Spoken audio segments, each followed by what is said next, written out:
Queridos, vamos então à ministração da palavra nesta noite, né? Vamos abrir a escritura, se você puder acompanhar da sua casa, capítulo 24 de Mateus. Quero ler novamente apenas os 3 primeiros versículos. O restante eu não vou ler, eu vou apenas fazer menção. Eu vou dialogar o capítulo 24 de Mateus com o capítulo 21 de Lucas. São 2 capítulos dos evangelhos que constroem toda a visão e a perspectiva escatológica de Jesus Cristo concernente aos últimos acontecimentos, sobretudo aqueles que dizem respeito ao nosso tempo, conforme a proposta que nós oferecemos aos irmãos para esta noite. Diz assim o texto de Mateus capítulo 24, versículos de 1 a 3. Tendo Jesus saído do templo, ia se retirando quando se aproximaram dele os seus discípulos, para lhes mostrar as construções do templo. Ele, porém, lhes disse: não vedes tudo isso? Em verdade, eu vos digo, que não ficará aqui pedra sobre pedra que não seja derribada. No Monte das Oliveiras achava-se Jesus assentado, quando se aproximaram dele os discípulos em particular, e lhe pediram: dize-nos, quando sucederão estas coisas? E que sinal haverá da tua vinda e da consumação do século? A leitura até aí está de bom tamanho. Queridos, quando se fala de temas escatológicos, não raras vezes costuma-se haver uma procura muito grande. As pessoas têm bastante interesse por temas escatológicos. Mas, infelizmente, uma das coisas que muito me entristeceu no que diz respeito, ou muito me desanimou no trato para com temas escatológicos, eu digo isso porque vocês sabem que, em termos de referência de estudos escatológicos, nós do DEVAP éramos uma referência número 1, ou seja, nós gastamos anos e anos a fio de nossa experiência nos aplicando à pregação da palavra profética, da escatologia. Mas que o que ocorre é o que nós percebemos, que há muito interesse por esses tipos de temas. Nós gastamos muito tempo, por muitos anos, aplicados na palavra profética, palavra escatológica, mas o que muito nos entristeceu em todo esse processo é o fato de que, a despeito de haver muito interesse por esses temas, geralmente o interesse não passa de curiosidade. O interesse não passa de mera especulação, como aqueles que só conseguem perceber na palavra profética acontecimentos mundiais, acontecimentos internacionais, alguma coisa que não envolva o seu próprio coração, alguma coisa que não envolva a sua própria vida. E é interessante que nós temos sido levados pelo Senhor a compreender a palavra profética do ponto de vista orgânico. Ou seja, quando se lê, sobretudo, Mateus capítulo 24, eu peço que os irmãos depois em casa façam essa leitura, capítulo 24 de Mateus, capítulo 21 de Lucas, são os 2 textos correlatos que tratam do sermão escatológico de Cristo. É importante nós percebermos que Cristo, ele fala esse sermão escatológico, nos colocando numa perspectiva da dimensão humana com respeito aos acontecimentos finais da história. Ou seja, quando Cristo fala sobre os últimos acontecimentos, é o homem que é colocado no drama dos acontecimentos. Ou seja, não são acontecimentos estáticos e não são meros acontecimentos objetivos, mas a escatologia, ela acontece dentro do homem e, portanto, o homem, ele é um protagonista no processo escatológico. Então, quando Cristo aqui, ele fala a nós ele responde a essas 3 perguntas. Verifique na sua Bíblia, no capítulo 3, fala que, havendo Cristo subido ao Monte das Oliveiras, tendo se assentado, seus discípulos em particular lhe perguntaram, dizendo: dize-nos quando sucederão estas coisas? 2, que sinal haverá da tua vinda e que sinal haverá da consumação do século? Cristo então vai responder essas 3 questões, colocando o homem no drama escatológico. Ou seja, não há escatologia da qual o homem não participe ativamente no seu coração e na sua consciência. Quando se fala de escatologia, queridos, nós estamos falando dos acontecimentos de coisas finais da história humana. E por isso é que esse sermão de Cristo é um sermão tão pleno e tão completo, de modo que quando Cristo fala, portanto, das últimas coisas, ele não começa a falar dos acontecimentos a partir de 2000 para frente, ou do ano 2000 para frente, mas ele situa exatamente nos primeiros acontecimentos que já teriam lugar já ali no primeiro século da era cristã. Ele vai falar aqui abundantemente sobre a destruição do templo em Jerusalém. Portanto, para nós podermos entender os acontecimentos em que o homem ele protagoniza nessa história escatológica, nessa perspectiva escatológica, temos que entender que há dois grandes acontecimentos da escatologia que determinam o começo das últimas coisas. Primeiro ponto que estabelece essa perspectiva, eu quero chamar uma atenção para o acontecimento de Atos, capítulo 2, ali no sermão de Pedro, no Pentecostes. Então nós temos que olhar para o Pentecostes e também olhar para o que Cristo chama aqui no capítulo 24 de Mateus acerca da destruição do templo. Quero estabelecer inicialmente essas duas plataformas, porque toda a escatologia de Cristo, ela vai abordar ora o aspecto do Pentecostes, ora o aspecto do templo. Alguém pode perguntar, ora pastor, mas nunca imaginei ou nunca pensei o que o Pentecostes teria a ver com os aspectos escatológicos das profecias bíblicas. Basta se lembrar que Pedro, quando está ali no dia de Pentecostes, é dito no capítulo 2 de Atos, que estando ali 120 discípulos reunidos, é dito que eles estavam ali em oração, eles estavam em unidade de fé, em unidade de coração, unidade de alma, quando então é dito que de repente veio do céu um som como de um vento impetuoso e encheu toda a casa onde estavam assentados, e é dito que apareceram línguas, mas línguas como que de fogo, labaredas de fogo apareceram e desceram sobre a cabeça de cada um daqueles que estavam ali naquele cenáculo, e tendo aquela língua de fogo, aquela labareda de fogo, entrado na cabeça, no entendimento, transbordou, portanto, nos lábios, em forma de uma grande e rica pregação acerca de Cristo, ou a pregação do Evangelho. Por isso que de repente todos começaram a falar em variadas línguas, diz a Escritura, de modo que os que ali estavam, eles ouviram certamente a pregação do Evangelho, diferentemente do que se entende, ou do que se entendeu posteriormente acerca de batismo com o Espírito Santo, diferentemente do que se entendeu posteriormente pelo dom de línguas. O que acontece de fato no Pentecostes é, na verdade, o batismo daqueles crentes para dentro de um só corpo. É isso que Paulo vai explicar em 1 Coríntios, capítulo 12, versículos 12 e 13, dizendo que a todos nós foi dado a beber de um só Espírito. Esse é o processo de ter o Espírito habitando em nós, e é dito então que todos nós fomos batizados em um único Espírito, formando assim o corpo de Cristo. Então o que nós temos ali em Atos 2, é esse grande batismo dos crentes para dentro do Espírito Santo, de modo que agora eles se constituem um corpo, formando o novo homem, tendo Cristo por cabeça.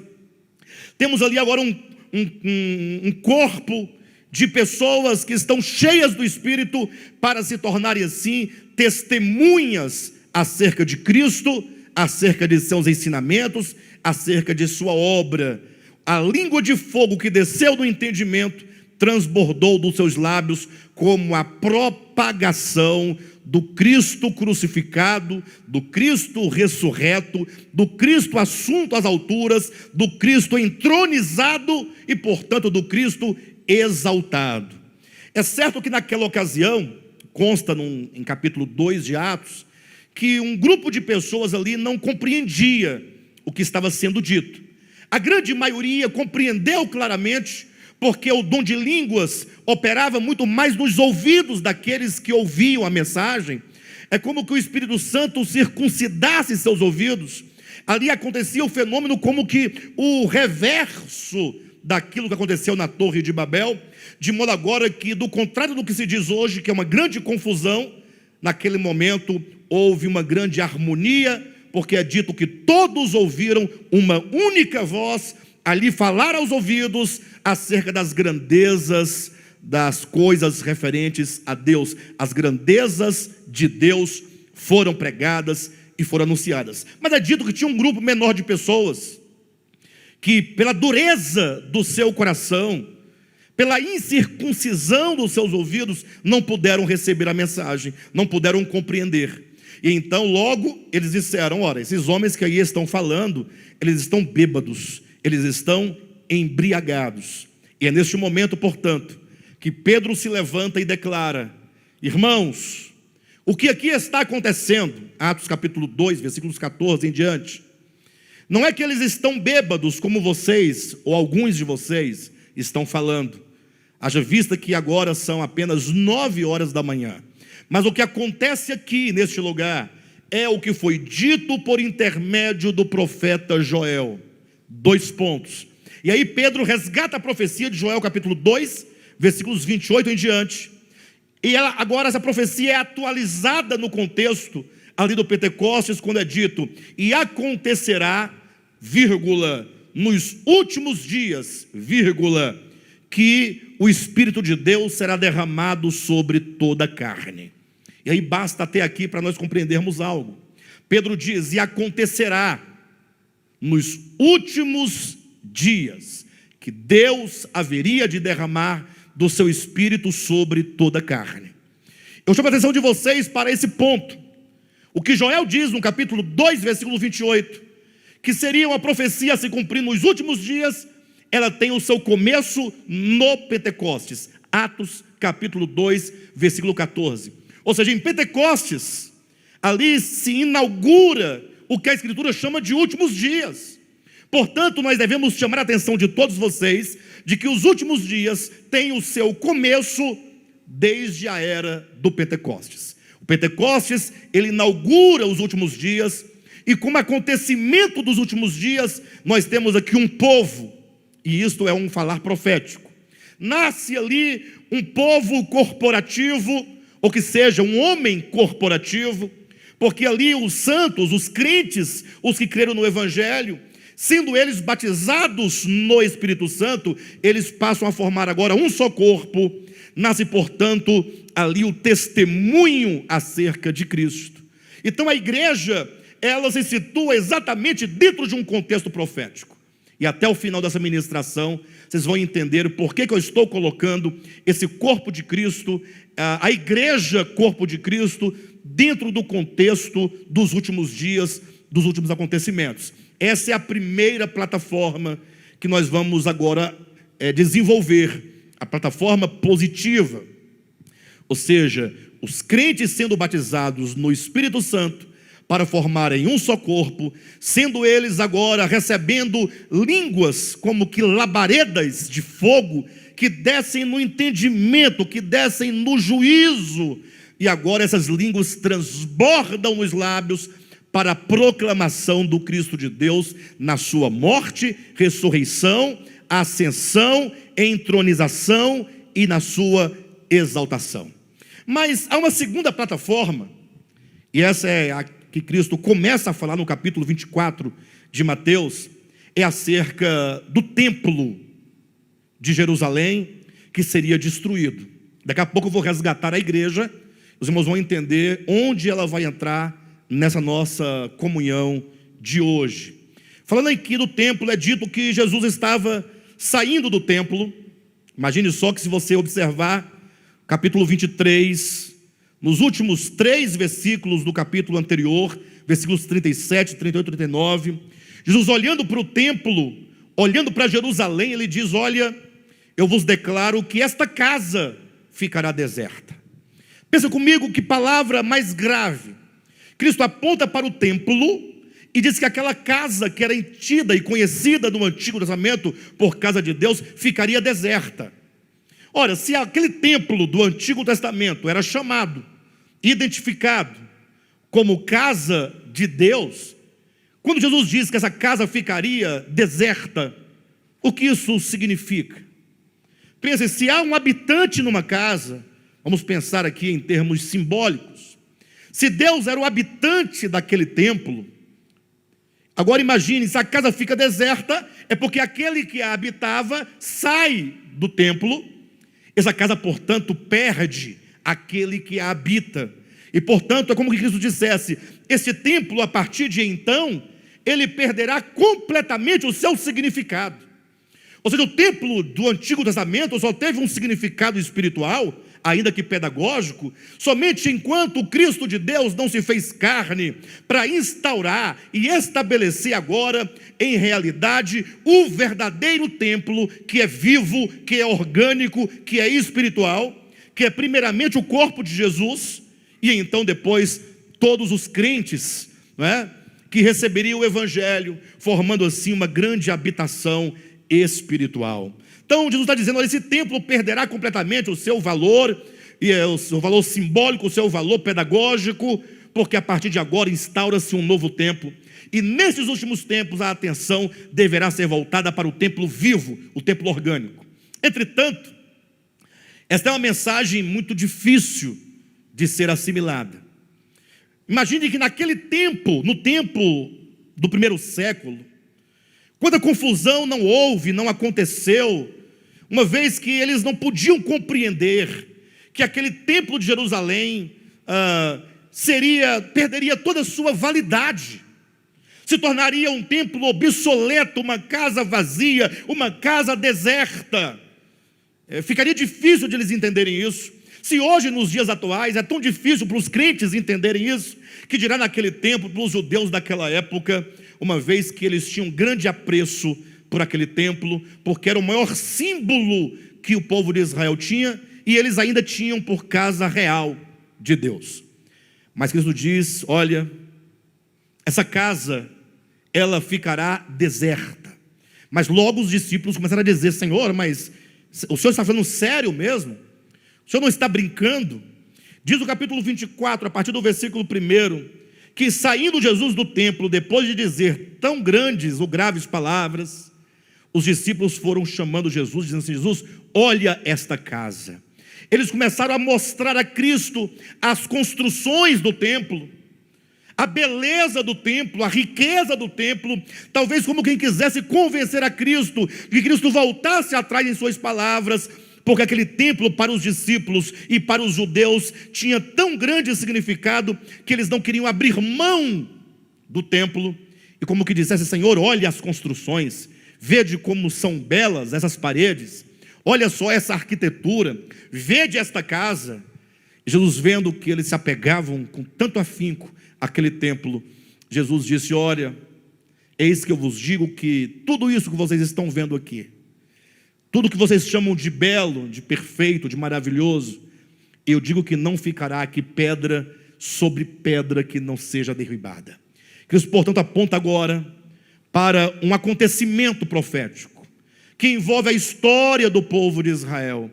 É como Cristo dissesse, olha, vocês querem entender os últimos acontecimentos, devem começar a partir de Jerusalém, a partir do seu templo, a partir da destruição de Jerusalém e do templo no ano 70 da nossa era, foi quando essas palavras de Cristo se cumpriram.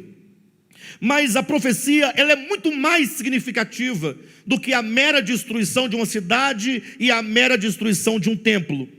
Por isso que eu dizia agora, no início dessa mensagem, que nós devemos olhar para as profecias na dimensão humana, como que o homem se torna um protagonista, e como que os acontecimentos não ocorrem meramente fora do homem, mas também dentro do homem. Uma vez que esse templo, ele significa o núcleo do judaísmo, da religião judaica. Quando Cristo profetiza a destruição do templo, ele diz, olha, o judaísmo, enquanto pensamento filosófico, teológico, ele precisa, assim como o templo, ser completamente destruído. Não pode ficar uma pedra sobre outra pedra, não pode ficar um entendimento sobre outro entendimento, não se pode continuar a construir edifícios ou templos a partir de uma teologia judaica. Ou seja, a destruição do templo, é um indicativo de que o novo templo, ele só de fato será erguido e edificado plenamente, se todos nós entendermos que não se pode deixar pedra sobre pedra do antigo templo, que todas as doutrinas do Antigo Testamento, que eram sombras, que eram figuras, que eram pedagógicas, que eram simbólicas, que eram como placas que apontavam para uma realidade vindoura, elas têm que desaparecer completamente, para que o Cristo de Deus assuma agora como protagonista da história, assuma o seu lugar que lhe é único e exclusivo, tendo a Cristo como a realidade de todas as coisas. E nesse sermão, portanto, Cristo vai dizendo que os acontecimentos últimos da história humana passaria pela nação de Israel, ou seja, o Império Romano haveria de sitiar Jerusalém, e ele começa a descrever, portanto, uma série de juízos, provenientes da própria incredulidade de Israel, da própria dureza de coração de Israel, pelo próprio abandono de Israel, da parte de Israel acerca de Deus, da própria rejeição de Israel em relação ao Cristo. É dito então que Jerusalém seria destruída, os muros derribados, haveria uma mortandade muito grande. Cristo diz: olha, vocês que estiverem nesse tempo, vocês fujam para outros lugares. Jesus ele diz: olha, vocês têm que fazer uma dispersão, porque grande vai ser a calamidade que vai recair sobre Jerusalém. E Jerusalém, portanto, será pisada pelos gentios até o final do tempo dos gentios. Ou seja, Cristo está profetizando a condição de Israel sob esse juízo que recaiu sobre eles por toda a história, por toda a sua história, desde o ano 70, que Jerusalém, depois de destruída, nunca mais conseguiu se levantar, senão no ano de 1948, quando novamente se estabelece o Estado de Israel. Durante todo esse período, nós vemos uma desolação concernente à nação de Israel, a condição do povo de Israel, e Jerusalém sendo pisada pelos gentios. Mas aí Cristo então começa também agora a transpor de Jerusalém para o mundo. É por isso que esse capítulo 24 de Mateus, assim como Lucas capítulo 21, ele apresenta primeiro um quadro menor, o quadro dos juízos que recairiam sobre Jerusalém, mas que aquele juízo do ano 70, aquela destruição, era apenas uma pequena amostra do que aconteceria com o mundo inteiro. Jesus então começa a anunciar o que aconteceria com os homens sobre a terra. Ou seja, qual seria a condição da humanidade sobre a terra enquanto sinal ou sinais da grande parousia do nosso Senhor. É por isso que ele vai dizer, veja na sua Bíblia, capítulo 24, versículo 15: quando, pois, virdes o abominável da desolação, de que falou o profeta Daniel no lugar santo, quem lê, entenda. Então os que estiverem na Judeia fujam para os montes. Chamo sua atenção neste momento. Pense comigo por um momento. Cristo coloca Jerusalém, o templo em Jerusalém, os juízos que ele sofreria, como sendo um paradigma para que nós entendamos o que haveria de acontecer no mundo inteiro com respeito às demais nações do mundo. Então ele diz que em Jerusalém, quando o imperador Tito invadisse Jerusalém, a primeira coisa que ele ia fazer era corromper o templo, era tornar o templo imundo, colocando ali dentro uma abominação, colocando ali dentro um ídolo, profanando aquele templo, e então aquele templo seria totalmente destruído. E essa profecia de Cristo, ela aponta também para os dias finais da história, uma vez que nós sabemos que o templo, sendo simbólico, se houve no templo físico, no templo literal, uma profanação, então isso também aponta para uma grande profanação no templo vivo de Deus, que é o seu povo, que é o homem, ou sobretudo que é a igreja. Olha o paralelo. Se o templo ali em Jerusalém ele foi profanado, porque um ídolo foi colocado lá dentro para profaná-lo, isso aponta para acontecimentos finais em que o homem, enquanto templo de Deus, também teria no seu centro, nesse templo vivo que é o homem, a entronização do homem da iniquidade, do homem do pecado. É o que o Apocalipse fala, é a imagem da besta que fora construída e colocada dentro do templo. Temos que entender que esse templo, no qual a imagem da besta é colocada, agora já não é mais um templo físico, agora é um templo humano. O que eu chamo a atenção de vocês é que a Bíblia trabalha sempre num jogo de tipo e antítipo, de sombra e realidade. Ou seja, tudo o que acontece no templo físico, tudo o que acontece no tipo, tudo o que acontece na sombra, no caso o templo concreto em Jerusalém, deve também acontecer num templo espiritual, em realidade, que é o homem. Se nós não fizermos tal relação, vamos ficar a vida inteira, como a maioria dos crentes, fazendo perguntas sobre os últimos dias, perguntando: será que em Jerusalém já se reergueu o templo? Alguns perguntam: pastor, será que vai ser por agora que vão reconstruir o templo em Jerusalém? Olha a preocupação dos crentes, eles querem saber de um templo literal.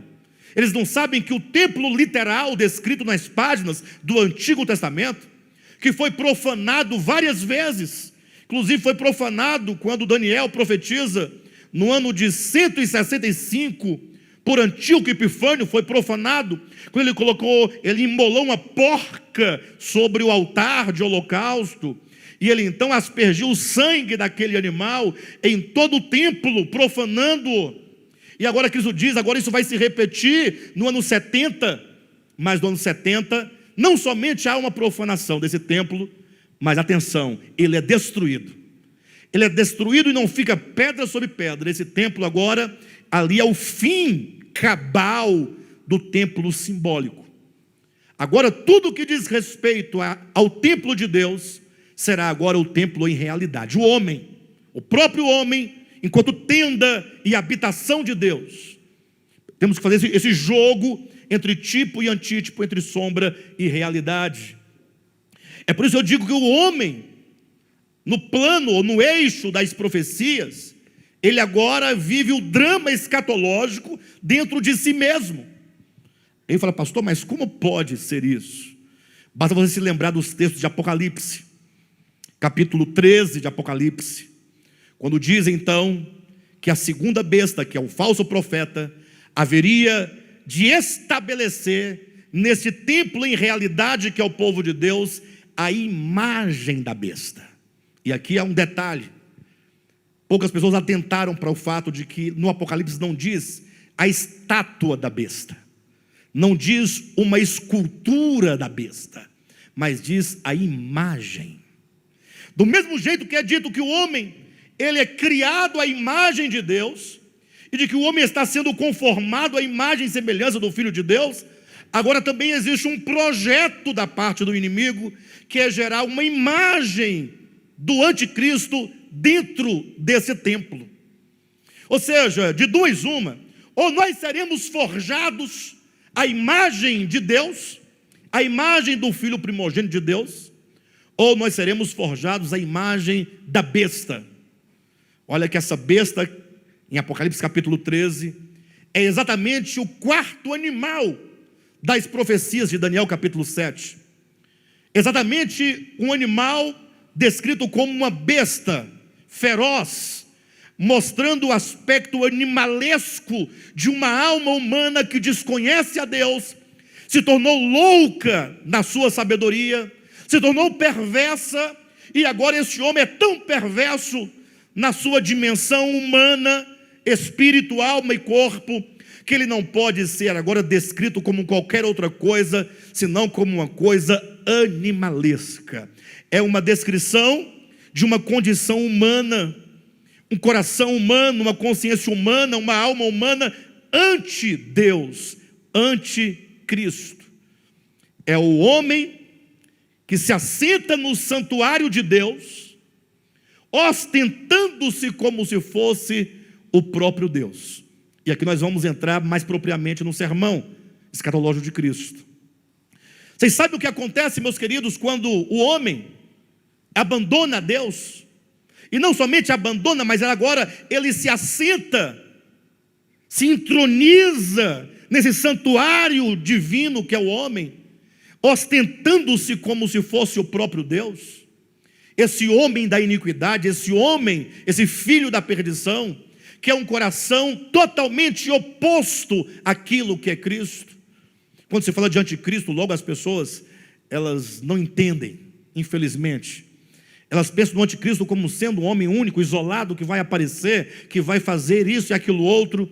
Se esquece que a palavra anticristo de si só, ela já diz tudo, ela é anti, ela é contrária, ela é oposta, ela é totalmente o inverso daquilo que Cristo é. Ela está em oposição ao Espírito de Cristo, está em oposição a todo o coração de Cristo, a mensagem do Cristo, o viver do Cristo. E a grande prova é que enquanto os crentes hoje aguardam o aparecimento de um homem chamado anticristo, se esquece que Paulo dizia, já no seu tempo do primeiro século, que o anticristo já estava presente, que é o espírito da iniquidade que já agia nos corações e aguardava apenas o tempo oportuno para a sua manifestação. Já no primeiro século da era cristã, João diz nas suas cartas, sobretudo em 1 João, em 2 João também ele fala, 3 João também ele diz que o espírito do anticristo já tinha saído pelo mundo afora. Ou seja, é um espírito de corrupção dos corações dos homens, que os leva para longe de Deus, em primeiro lugar. Segundo, os faz negar a Deus por meio de suas obras e doutrinas. E terceiro, os faz contrário a Deus, contrário ao seu Cristo, com respeito às suas ideologias e às suas ações. É esse que é o selar 666 nas testas, como diz lá no Apocalipse capítulo 13. Primeiramente é um selar do humanismo na consciência humana, na testa, que agora se manifesta na mão direita, na ação, no viver, no se pôr no mundo. E a pergunta que nós fazemos para abrir esse sermão escatológico, de Mateus 24, Lucas 21, diante dos irmãos, a pergunta que nós fazemos é: o que acontece com o mundo quando o homem chega nessa dimensão anticrística? Quando isso acontece, os homens, eles perdem totalmente o seu amor pela verdade, eles perdem o seu amor pelo seu semelhante, e agora, portanto, o cenário está totalmente preparado para que muitas mazelas aconteçam sobre a terra. Jesus então passa a dizer que se levantará nação contra nação, reino contra reino. Ou seja, os homens agora, eles perderam totalmente o amor de uns para com os outros. Não que não houvesse guerra em tempos anteriores, mas que os homens nos seus corações se tornariam homens tão perversos e tão maus, como diz aqui em Mateus capítulo 24, se você puder acompanhar, versículo 12 diz: e por se multiplicar a iniquidade, o amor se esfriará de quase todos. Então haverá guerras em todo o mundo, e não somente guerra na dimensão global, mas também é dito que os homens haveriam de se trair uns aos outros. Pensem comigo, os inimigos seriam os da própria casa, os de dentro de casa. Os homens agora iriam perder completamente a noção do que é justo, do que é belo, do que é bom, e a terra então se encheria de calamidades, e os homens ficariam aterrorizados diante das epidemias, diante das doenças, de tantas coisas que haveriam de cair ou de recair sobre o homem, como resultado de um coração afastado de Deus, que negou a Deus e se pôs agora contra o próprio Deus. Eu vejo hoje em dia as pessoas um pouco assustadas, algumas pessoas perguntando: pastor, será que esse corona aí já é o final dos dias? Eu digo: calma, se vocês estão espantados diante disso, imagine só o terror que cairá sobre a humanidade quando as coisas, de fato, começarem a acontecer em nível global, em todos os lugares. Jesus disse: quando todas essas coisas começarem a acontecer, vocês não devem entrar em desespero.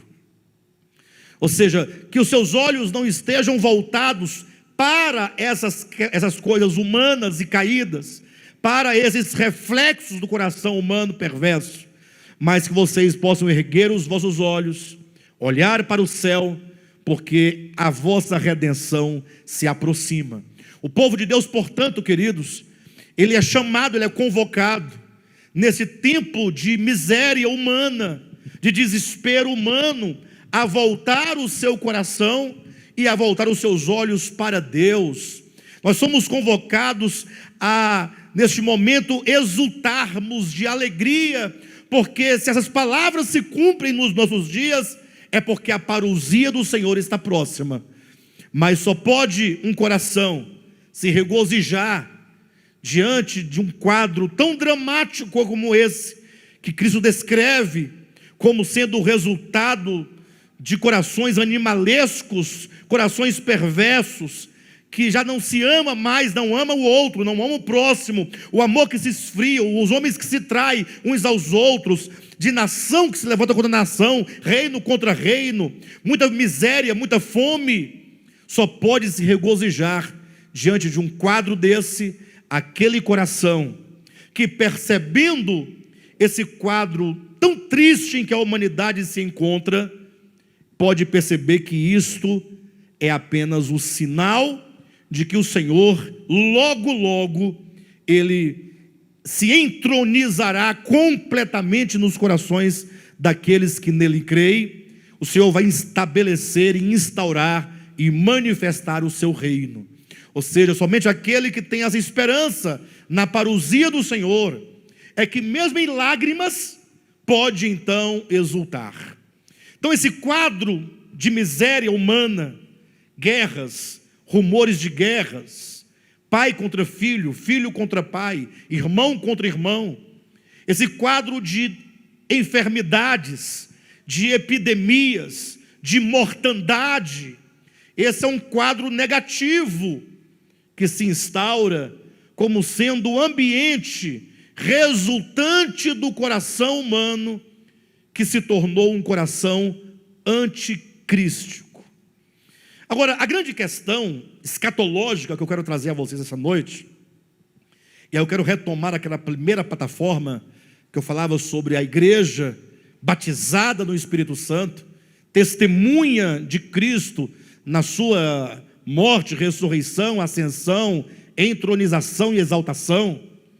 Eu quero chamar a atenção dos irmãos para esse outro ponto, é como nós podemos viver nestes tempos em que essas coisas estão acontecendo. Tanta miséria humana. A questão é como você e eu, nós servos de Cristo, nós igreja de Cristo, estamos nos posicionando. Será porventura, chama a sua atenção, que nós não temos também perdido essa essência da verdade no nosso coração? Será que nós não nos deixamos ser absorvidos por esse espírito de apostasia que está assolando o mundo? Para nós podermos responder a essa indagação, Jesus Cristo nos apresenta um quadro em que agora nós somos colocados nesse meio, nesse ambiente, para vivermos de modo efetivo, como aqueles que amam a vinda do Senhor. Capítulo 24, no versículo 45, este é o primeiro ponto. Jesus diz: quem é, pois, o servo fiel e prudente, a quem o Senhor confiou os seus conservos, para dar-lhes o seu sustento ao seu tempo? Olhem para mim. Este é um ponto. Nós estamos resgatando agora aquela primeira plataforma em que eu coloquei, que os últimos dias se inaugura com a formação do novo homem, de um homem corpóreo, de um homem coletivo, que é a igreja, os santos sendo batizados para dentro de um só corpo, para serem testemunhas do Cristo de Deus. Cristo diz que neste quadro de apostasia, ele pergunta: quem é, pois, o servo fiel e prudente, a quem o Senhor confiou seus conservos para dar-lhes o sustento a seu tempo? E aqui se chama a atenção para todos os servos de Deus, a quem Deus confiou os seus conservos. Eu chamo sua atenção.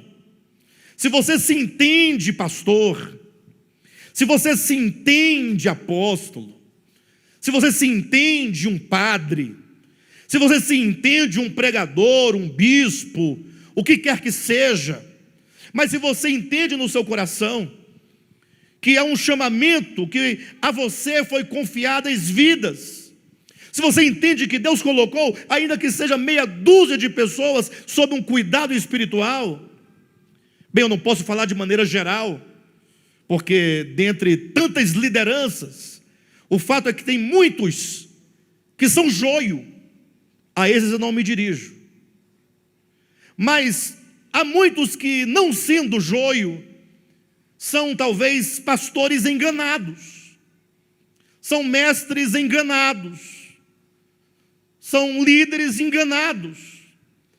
E se você sente que Deus te chamou, Ele te confiou uma grande responsabilidade de alimentar os seus conservos.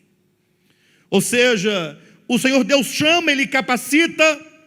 Você precisa, antes de tudo, abrir mão de todas as pedras que ainda estão sendo colocadas umas sobre as outras, ou seja, essa tentativa de tentar reconstruir o templo.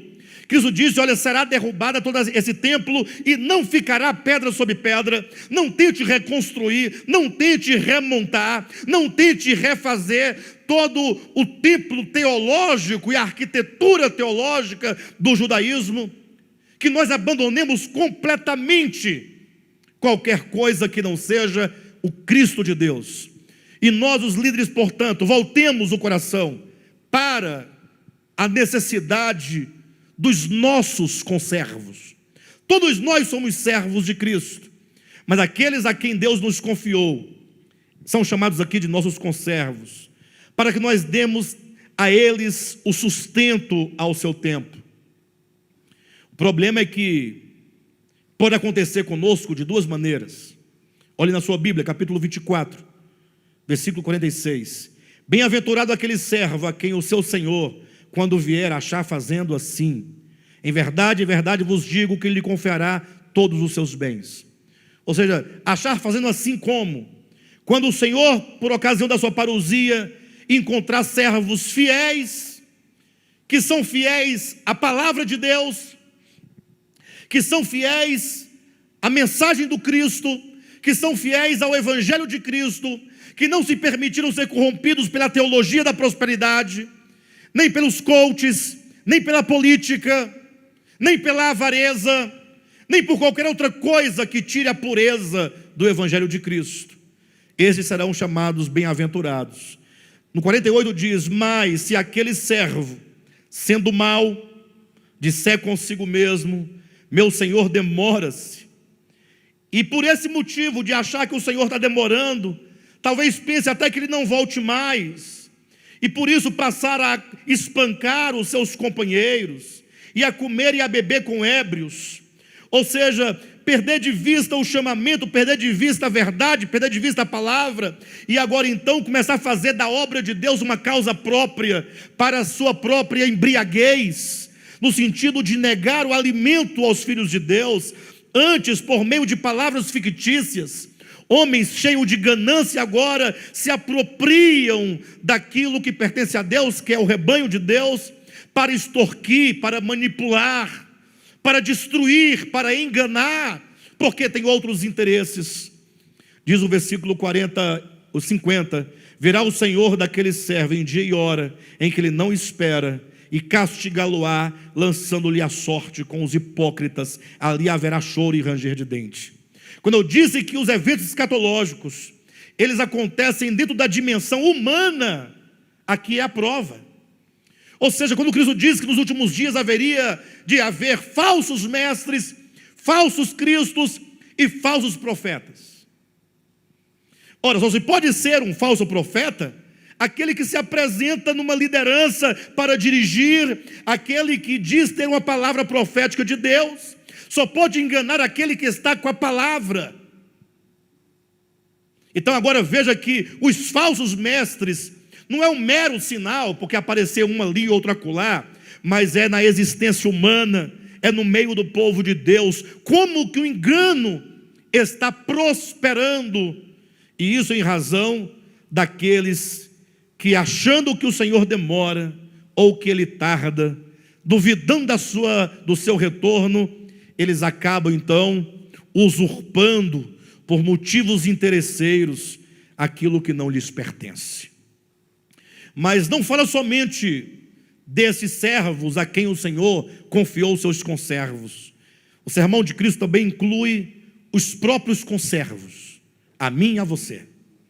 Por isso ele segue agora na parábola das 10 virgens. Pense comigo. Eu não tenho como explorar o texto na sua dimensão total, mas entenda que essas 10 virgens falam daqueles que estão servindo ao Senhor, porque são 10 virgens, são 10 que se separaram para Deus, são 10 que se entendem como aqueles que são a noiva de Cristo, são 10 no sentido de que agora são crentes que aguardam o retorno do seu Senhor, porque o texto diz que as 10 virgens aguardavam a chegada do noivo. Então, portanto, fala de mim, fala de você, de cada um de nós. Qual é a nossa condição dentro desse cenário escatológico? E aí o texto de Mateus 25, a parábola das 10 virgens, diz que haveria aqueles crentes, servos de Deus, que eles não buscariam uma vida interior do Espírito, eles não buscariam ter um viver no Espírito, de modo que o Espírito Santo neles fosse a luz que ilumina e que resplandece diante dos homens.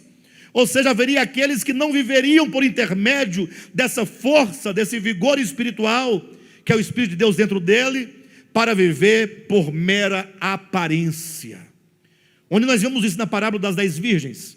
Ora, havia 5 virgens nécias, 5 virgens tolas, 5 virgens que, tendo suas lâmpadas acesas, como é que nós sabemos disso? O texto diz que elas disseram: dai-nos do vosso azeite, porque as nossas lâmpadas estão o quê? Se apagando. Se estão se apagando, elas estavam o quê? Acesas. Mas como podem essas 5 imprudentes terem suas lâmpadas acesas, se elas não levavam azeite nas vasilhas? Como pode uma lâmpada estar acesa, se o azeite é que é o combustível da luz? Como pode uma lâmpada destituída de azeite produzir luz? Vamos entender que o próprio Cristo nos dá o discernimento. Ele diz que essa luz que brilha são as nossas obras.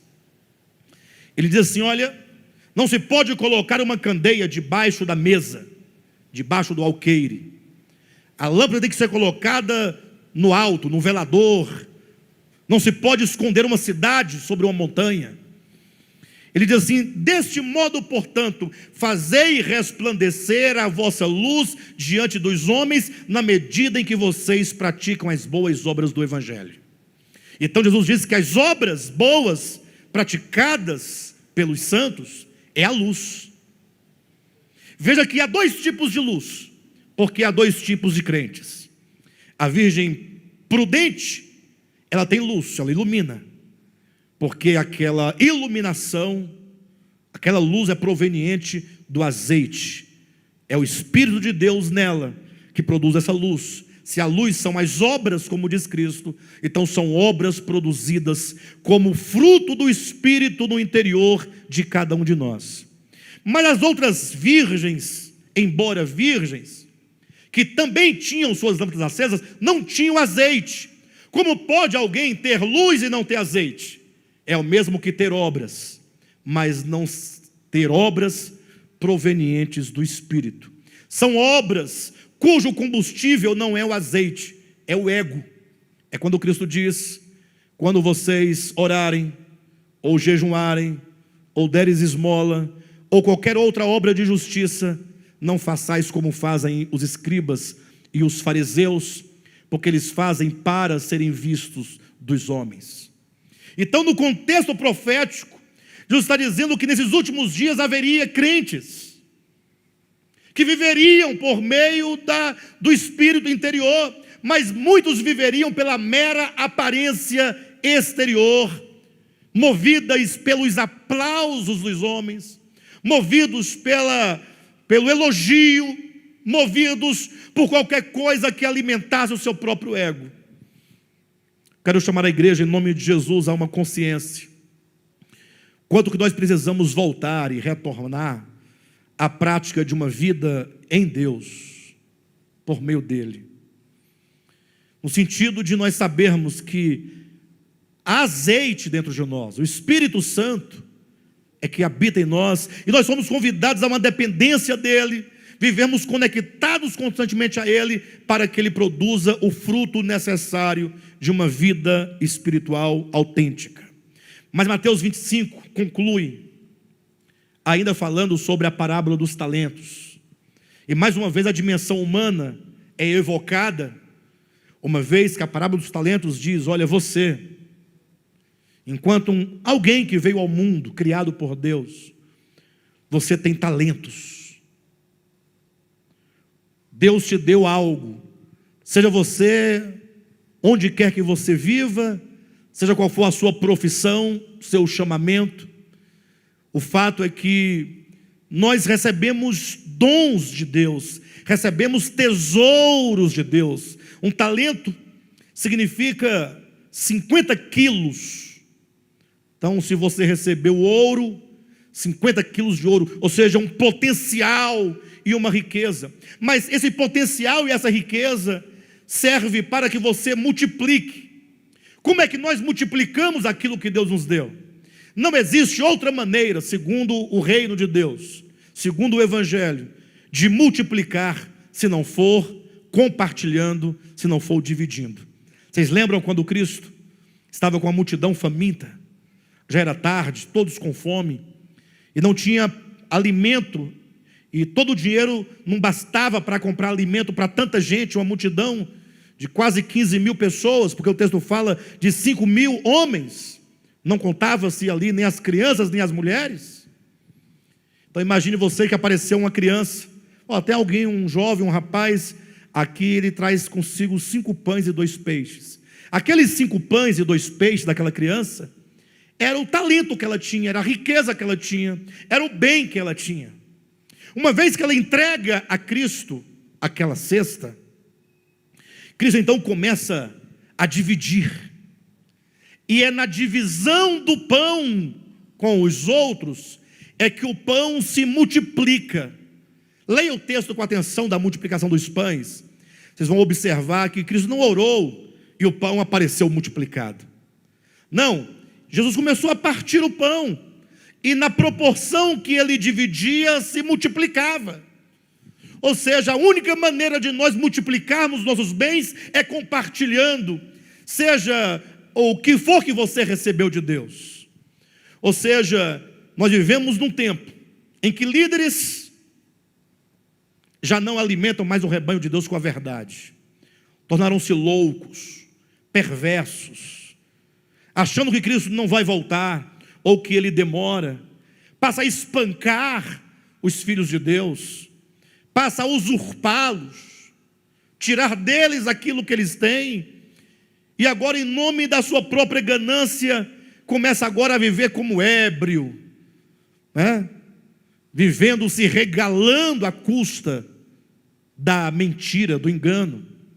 Mas também nesse quadro escatológico, há aqueles cristãos que vivem por Deus, pelo Espírito, para produzir o fruto do Espírito, mas há aqueles que vivem a farsa, a aparência, uma obra meramente externa, uma obra meramente cosmética, algo meramente aparente, que não tem uma realidade interior, porque embora tenham luz, essa luz não é proveniente do azeite interior do Espírito. E há também, nessa mesma dimensão, aqueles que não entendem que o que Deus nos deu é para ser multiplicado, e que não há maneira de multiplicar senão dividindo.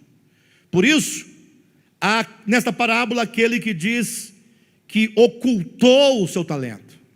É aquele que toma para si, não divide, não compartilha, consequentemente não multiplica, se torna avaro. Ele não entende que aquele bem, que aquele tesouro não lhe pertence.